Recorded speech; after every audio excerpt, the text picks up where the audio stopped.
will enter under the stars and stripes. He told us that even though he has trumpeted his Mexican heritage in the recent past and gone well out of his way to assure all of his fans that he feels Mexican, that what happened last week has made him feel more American than ever. And you saw American former heavyweight champion Mike Tyson over Vargas's right shoulder as he prepares to enter the ring. Jim, this is only Vargas's 8th fight in 3 years, and he's still 23 years old. One of the problems when some of these fighters have won titles at very young ages, they don't get to fight as much, they stay out of the gym, they get out of condition, they're not learning. That is what has happened to Vargas.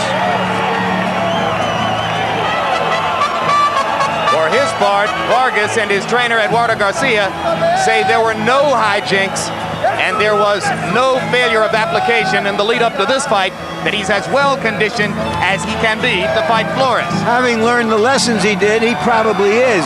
But it's interesting that his handlers were afraid to really make the case that he had to get in the gym, because being so successful, they share in that success. And maybe Rivera, with a single right hand in the second round, made the case for them. Here's the record for young Vargas: 20 wins in a row before his loss to Felix Trinidad, then the victory over Rivera, 19 of his 21 wins by KO. As you watch tonight's telecast, you can log on to hbo.com/boxing, where you can listen to live corner audio, choose which trainer and cornerman you'd like to listen to, also expert commentary, check CompuBox punch stats, see round-by-round photos, or chat with other fans. You don't have to do all that. You can just watch the fight and listen to us if you want to. But if you want to participate on all those levels, hbo.com/boxing is the way to go. And now let's go to ring announcer Michael Buffer for the official introductions and all that will go with them. Ladies and gentlemen, 11 days ago, the United States of America was viciously and violently attacked by terrorists, taking thousands and thousands of innocent lives. On behalf of the fighters, fans, and all involved in this event tonight, on behalf of 300 million Americans who now stand shoulder to shoulder with broken hearts, but unbreakable in their resolve and unity, and for the billions of America's friends and allies around the world, from all of us to the loved ones and families of those who are lost on that day, we will forever feel your pain. We will forever share your grief. We promise they will never be forgotten. And we promise, with every breath, with every heartbeat, justice, not terror, shall prevail.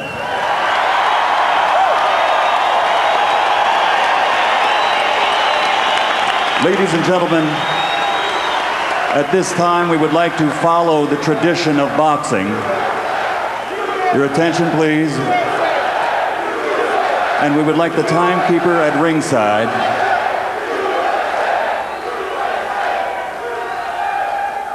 At this time in the tradition of boxing, we would like the timekeeper at ringside to pay tribute to those who came to their final resting place in Western Pennsylvania, to those who perished at the Pentagon, to the thousands who are lost forever at the World Trade Center, and to the heroes on that day who gave their lives to save others. To those victims, we will now toll a memorial 10 bells. Would everyone please rise and stand in silence?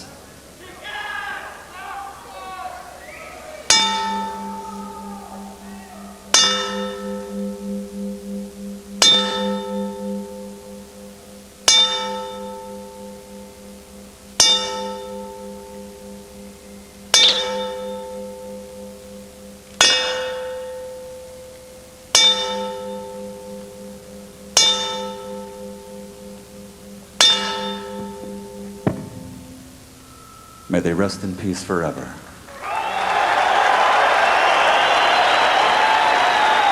Ladies and gentlemen, at this time, the national anthem of the United States of America.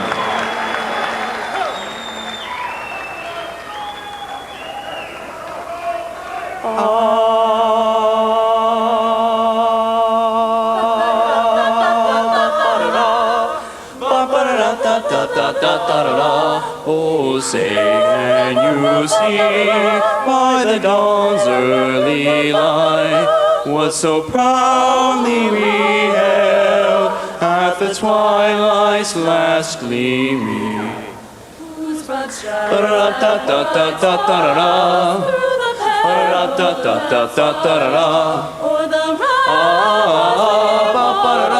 We're so gallantly streaming, and the rocket's red glare, the bombs bursting in air, gave proof through the night that our flag was still there. Oh, say, does that star-spangled banner yet wave o'er the land of the free?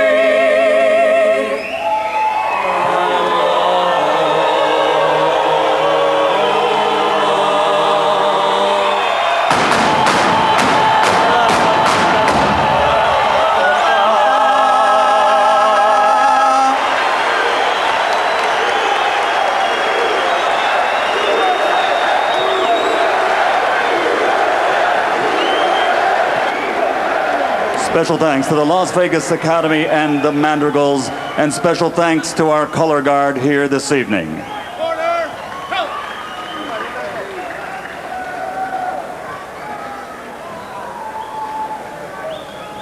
And now, ladies and gentlemen, from the Mandalay Bay Resort Casino of Las Vegas, Main Events is proud to present 12 rounds of boxing for the vacant WBA IBA Junior Middleweight Championship of the World.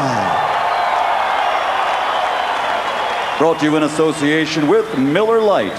And in addition to the victims of September 11th, this event is dedicated to the memory of Jillian Krikorian and the great Sandy Sadler. This bout is sanctioned by the Nevada State Athletic Commission Chairman Dr. Luther Mack. The 3 judges assigned to ringside scoring this contest on the 10-point must system will be Bill Graham, Dave Moretti, and Jerry Rolfe. And when the bell rings, working for the 143rd time in a world title contest, Joe Cortez. And now, ladies and gentlemen, for the thousands in attendance and the millions watching around the world from the Mandalay Bay of Las Vegas, let's get ready to rumble!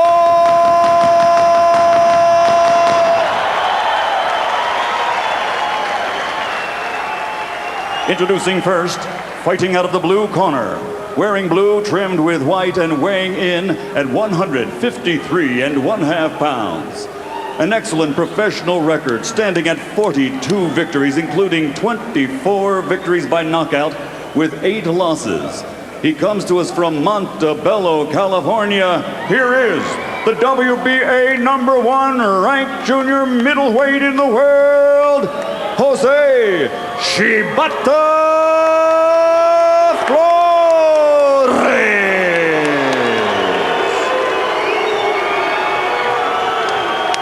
And his opponent across the ring in the red corner, wearing brown trimmed with gold and also weighing 153½ pounds.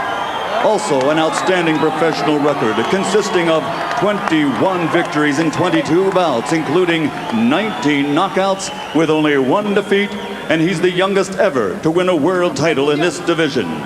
Here is the pride of La Colonia Boxing, Oxnard, California, the former junior middleweight world champion, the Aztec warrior, ferocious Fernando Vargas.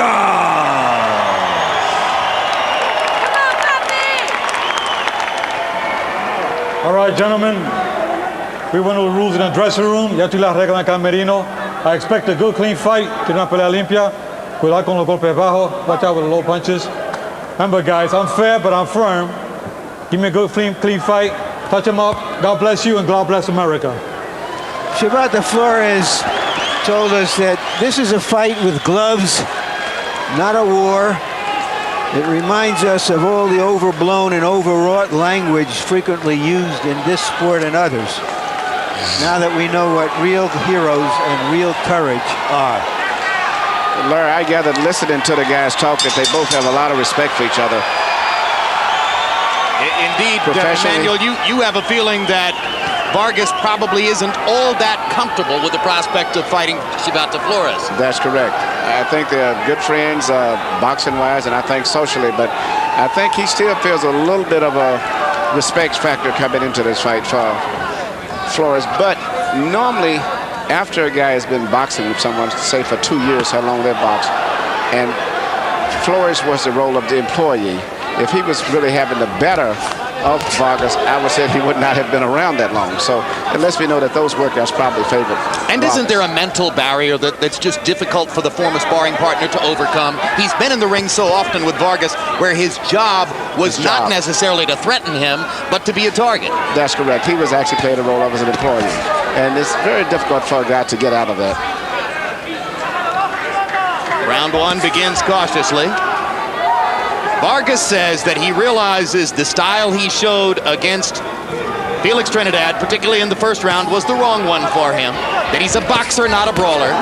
That he must employ angles and strategy in order to be effective in the ring. And that he will not make again the mistake that he made against Trinidad. Many of his critics say, let's wait and see. His description of himself now is he's going to be back to being an intelligent boxer puncher. Which he was when we saw him in his best fight against Ike Cortez. And in his other great performance against Yuri Boy Campus. And Raul Marquez. Yes. All clinical boxing performances. He has a lot of talent, very basically sound, fundamentally. Much more of a crispier punch, but nevertheless, we found out one solid punch on the chin can neutralize all of those advantages. Well, what we didn't know is that it could happen to him. Most critics say that Flores' big shortcoming is that he doesn't have a lot of punching power. And in response to that, Flores has promised, I'll knock Vargas out. Well, he's already landed 2 or 3 very clean punches, and they didn't seem to bother Vargas at all. Well, I think the fact that he believes that he can hurt Vargas, and that's possibly also the only way that he can win this fight, means that in his mind, he's set himself to be a puncher. Jumping in with a lead right hook is Shibata Flores. Remember, even though Flores is taller, Vargas on paper has the longer reach. Flores with a straight left hand, and now chopping overhand right. He's able to land against Fernando early.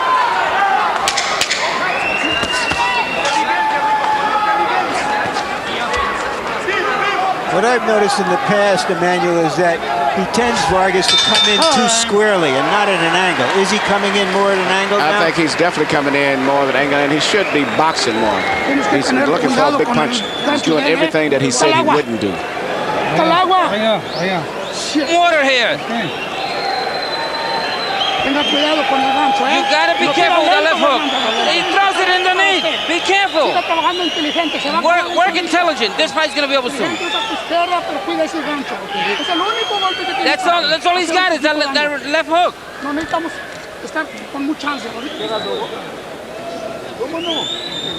Be careful. You're doing fine. Yeah, let's get some Vaseline on him. Don't get over anxious. You're gonna be the champion. You're gonna work very intelligently. You're too smart for him. You're too smart. You're too intelligent. Interpreter Ray Torres working in both corners tonight, as both trainers prefer to speak Spanish to their fighters. Come on, let's go. Hold on. All right, time in, let's go. Eduardo Garcia a little slow out of the ring, and Joe Cortez finally allows them to go for the second round.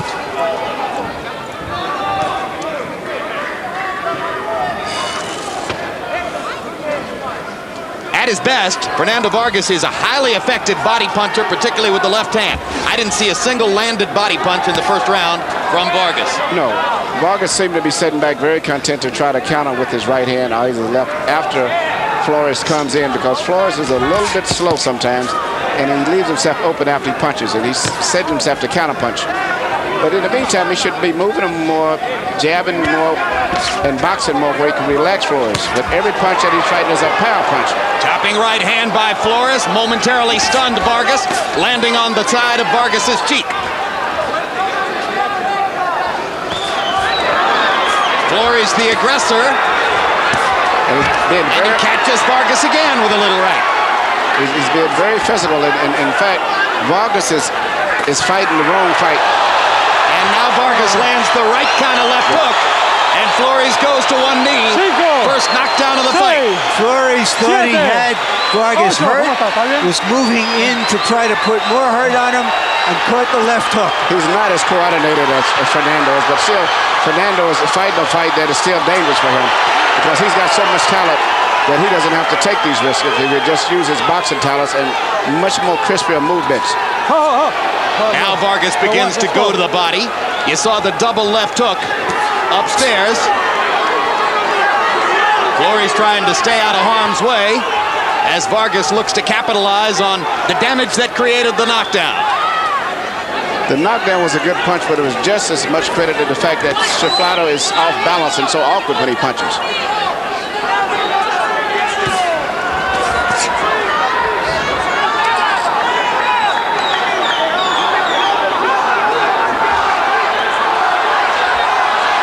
Battle of lead hands so far. Flores scoring almost exclusively with his right, Vargas with his left.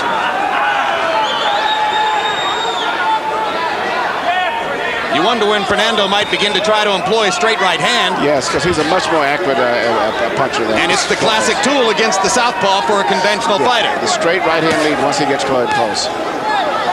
Flores' natural lack of speed and coordination is going to be a big factor going down the stretch.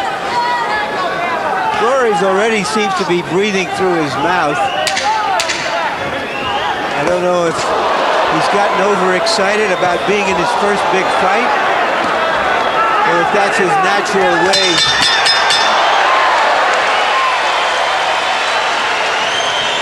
Outside of the knockdown, it was another pretty good round for Flores. Pretty good round for Flores.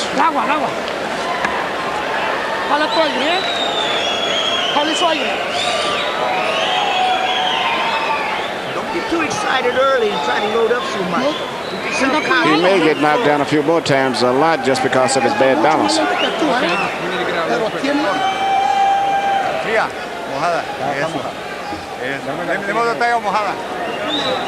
Shibata Flores, with his awkward style, has been effective, but that one punch cost him a 10-8 round. And you can see as he went down, he was trying to regain his balance to prevent going down, but he was in a bad position to do so.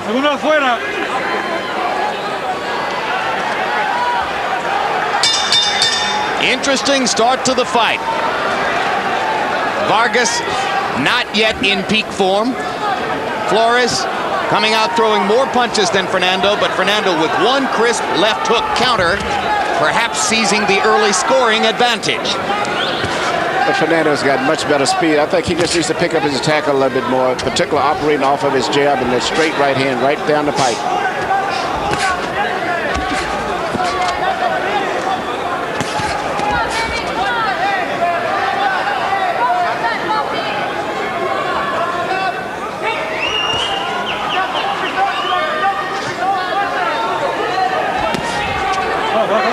Watch your head, come in, watch out. 2 weeks ago in Reno, Nevada, we saw a textbook demonstration by Marco Antonio Barrera as to how to take apart a southpaw. He showed you every nuance of how to do it. Yes, he did. He did everything perfect. And Vargas has not yet shown the full range of tools that a conventional fighter with an advantage can use in that situation. Notably, the absence of the straight right hand, which Barrera was using with tremendous effect. And also possibly being a southpaw, Shibata, and also throwing punches from such a wide angle that can sometimes get you off track and unorganized. But the fact that they have boxed so much for 2 years together in the gym, I thought Vargas would have established a little bit better control and dominance at this point in time. Good straight right hand to the body by Vargas in that last exchange. 3 straight body punches by Flores. I think one of the problems that Vargas has is that Flores isn't being as consistently aggressive as he normally is, because he is trying to show a little bit more patience and versatility, just as Vargas is. Great point, Larry, because in Vargas's best performances against Cuarte and Campos, he was fighting relentless, come-forward, aggressive fighters who walks to him every time. Flores is changing it up a little.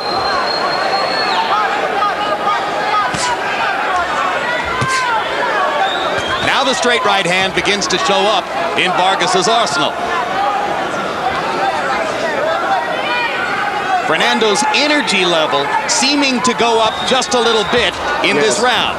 And Shibata, as Larry said earlier, it seemed like he's having a breathing problem. He's got his mouth gapped open this early, and it hasn't even been a very fast-paced fight. So I'm wondering if he's... Hard right hand by Flores rocks Vargas's head back.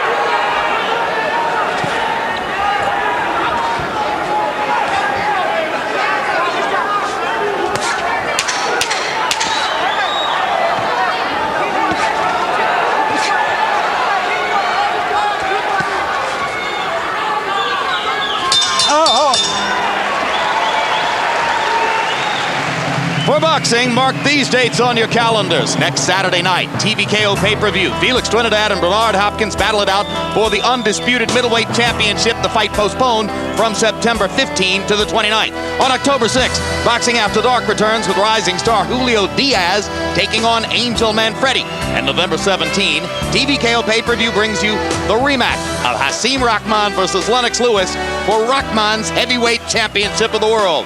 HBO, the heart and soul of boxing.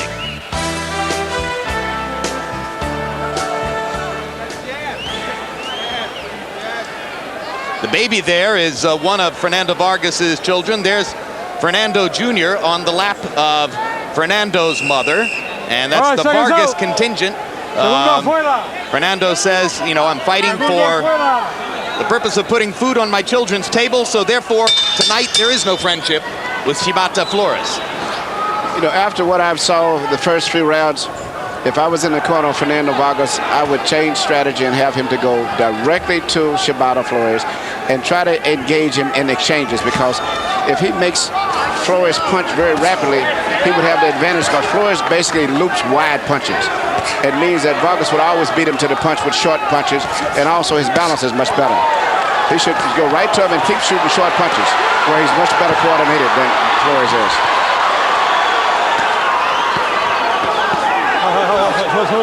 Body punching gym war for the moment. Vargas getting the best of Flores. Big left hand by Flores drives Fernando back into the ropes. He's fighting Flores at the wrong distance, just enough where those lunging punches that he shoots can be effective. If we shorten the gap up, he would be more effective.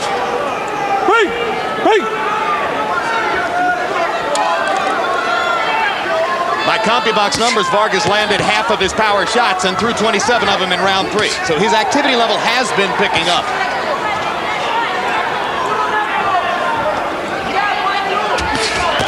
Good jab by Vargas, sets up the right hand. Bring out.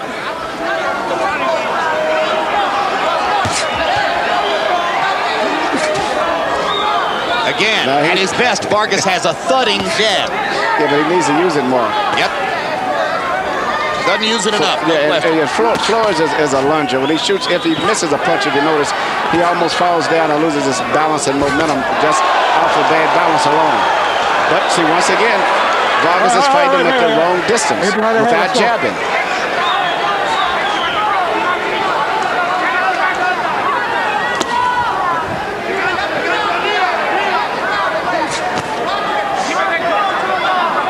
One of the other things that Marco Antonio Barrera accomplished against the Southpaw 2 weeks ago in Reno was to destroy the myth that you can't use your jab against the Southpaw.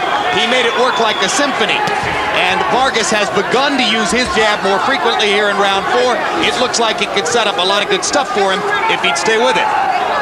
It was the best display I've ever saw of a right-hander boxing a southpaw and beating him with the left jab, but he did it so effortless.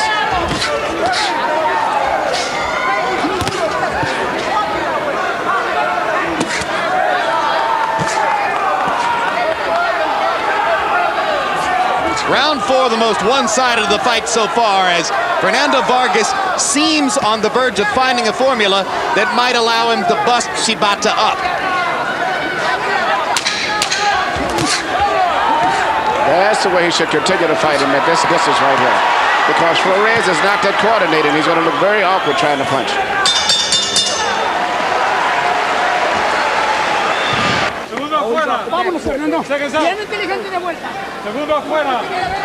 Power shots in round 4. By far, Vargas' best round of the fight. He landed 18 of 30 by CompuBox numbers. That's a 60% connect rate. If he's going to land his power shots that accurately against Flores, Flores will have to look for another way of fighting against Fernando. And there's a straight left hand down the pipe. Harold Letterman, how do you have it scored through 4? Okay, Jim, I got it 3 rounds to 1, 39-36, ferocious Fernando Vargas. Of course, I get the first round of Shibata Flores. He was the busier guy. Fernando started slow. But since then, Fernando Vargas is just one heck of a hard puncher. And I think he's winning this fight on punching power. And I think the judges see that. And the one thing he does, he goes to his right instead of to his left, which is the wrong way to go, and makes up for it with punching power. I have it 2 rounds apiece. Vargas ahead by a point because of the knockdown. And Vargas now is fighting a much closer distance fight and being more effective at that.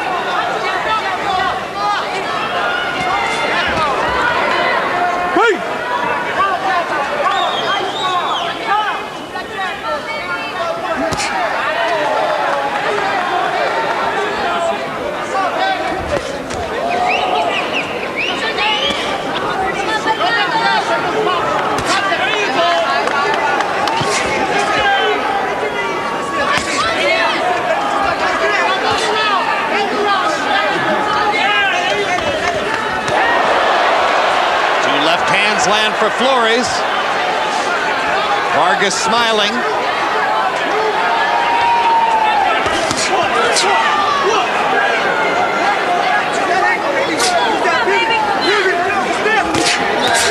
Straight right hand to the body and a big left hook upstairs by Vargas in that exchange.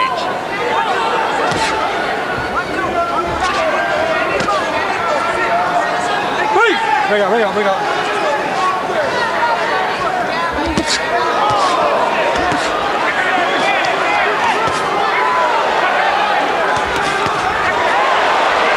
Again by Flores. Vargas momentarily wobbled by that.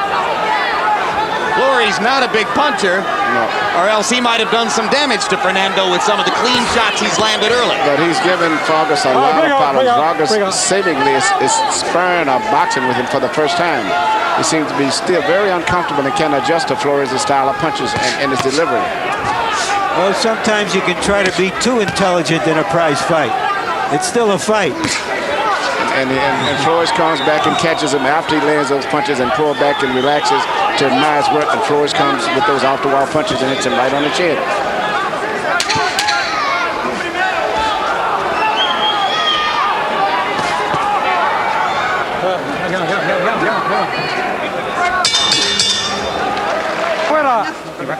Seconds out.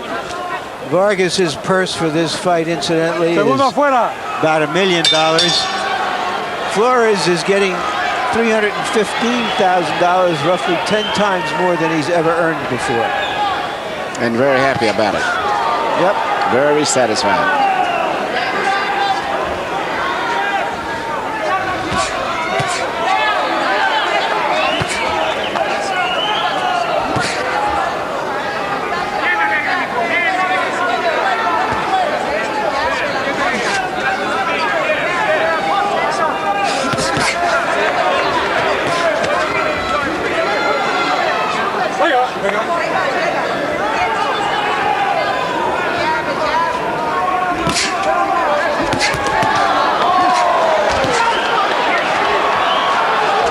Good body and head punch by Vargas. The best combination of the fight. Stay right there, right where he is, right there. Absolutely right. Right there. He's by far the stronger fighter. Why not just go in and muscle him?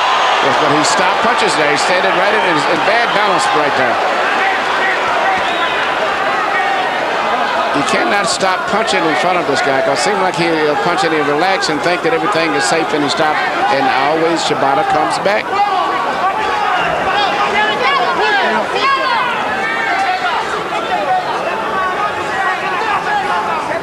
Shibata showing his will.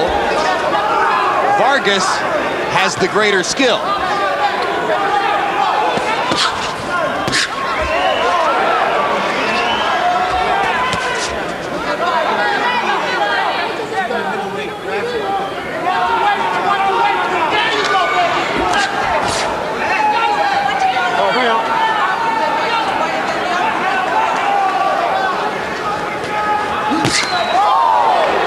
Another good left hook inside by Vargas.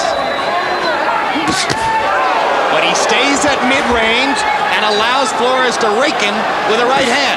Now Flores' mouthpiece has fallen onto the ring canvas. Joe Cortez has to wait for a lull in the action. I don't know if Flores can have his mouthpiece back. I'm not sure Cortez saw that happen.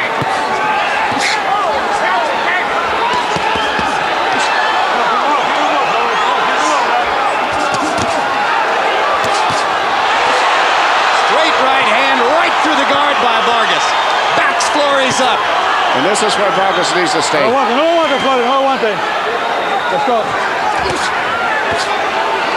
He's a pretty decent in-fighter. He's an excellent body puncher. He's the stronger fighter. He should be right there, Emmanuel. And better coordinated.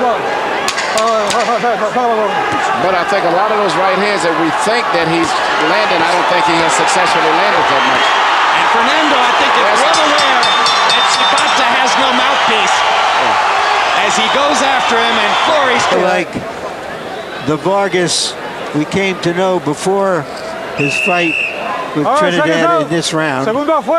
Yes, but he's having problems landing solid blows with Flores, and the way it looks, I think it's a good chance that this fight may go the limit. Although Fernando just landed 40-some-odd punches in that round by CompuBox numbers, including 40 of 53 power shots at 76%. I don't know when I've seen a higher number. So Flores is becoming all too open a target for Vargas' stuff inside. Harold, how do you have it through 6? I don't know, Emmanuel. I'm seeing him landing hard shots. I think a lot of those punches are being blocked and rolled. I think that Shibata Flores is rolling a lot of punches also. They can catching them and deflecting them with the gloves.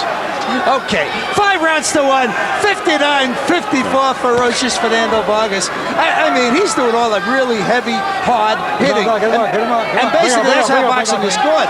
Clean, effective punching is really 95% of scoring around. Ferocious Fernando Vargas, virtually unmarked in there, landing the cleaner, harder shots. Shibata Flores, his eye closing up. I mean, he's just taking the harder shots. Vargas 5-1. Yeah, Flores' right eye has a mouse under and an abrasion above. You can see the facial swelling around his eyes. Vargas' punches beginning to take effect. Stop! Even if he is rolling away from the impact of a lot of them, man. Yeah, and the fact that he's getting tired, but he's having a problem holding that mouthpiece in his mouth, and I think that's going to be a big problem too going down the stretch, because evidently he's going to get it knocked out or spit it out a lot more as the fight progresses. How much worse is it to take a punch when your mouthpiece is out? Well, if you get hit properly in the chin, you can get a bad cut inside of your mouth because the teeth cuts into the lip, and sometimes you actually can just end up getting your teeth knocked out. The way Jack Dempsey knocked out 5 of Jess Willard's teeth in the first round, July 4th, 1919. Yeah, but he had concrete in his head. Well, they say that. Yeah, plaster of Paris. Even with a mouthpiece in, you can do that.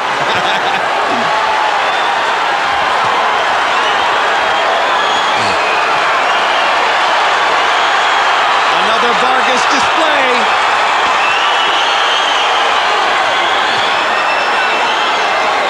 Vargas is finding that the intelligent thing to do in this fight is to fight. That's what not to box. He's fighting at the right distance, right there, where his coordination is a big enough advantage to him. We got it. Come on.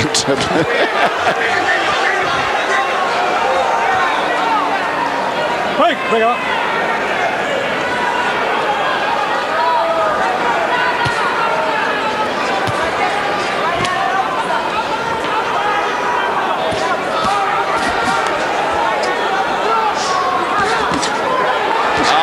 Body shot by Vargas there. When he commits to his body punches, he can really break an opponent down. Good left hook by Vargas. Target practice. We ain't going 12 rounds. No. Didn't look like friendship right there. Hasn't looked like friendship the last couple of rounds. Joe Cortez stops the fight. Shibata Flores taken apart in these past 2 rounds by Fernando Vargas. A very good professional finish. Very professional. A good fight for Vargas, but I don't think he convinced everybody that he is the fighter we all thought he was before Trinidad. He still has a way to go to do that. For the next fight, he didn't need it to beat Shibata Flores. The question is, can he get a fight with Oscar De La Hoya? That's his goal. And the fight ended more with a combination of things and fatigue setting in, I think, and the fact that he was just so much more talented than Shibata, more so than any just one particular punch. And he stepped inside that ring. Here's the finish, Emmanuel. And that straight right hand to the body set everything up. Yes, because he was having problems landing clean punches to the head.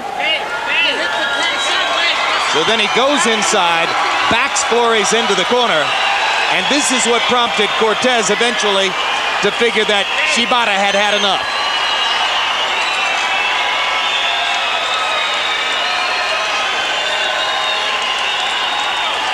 Pretty good power with both hands.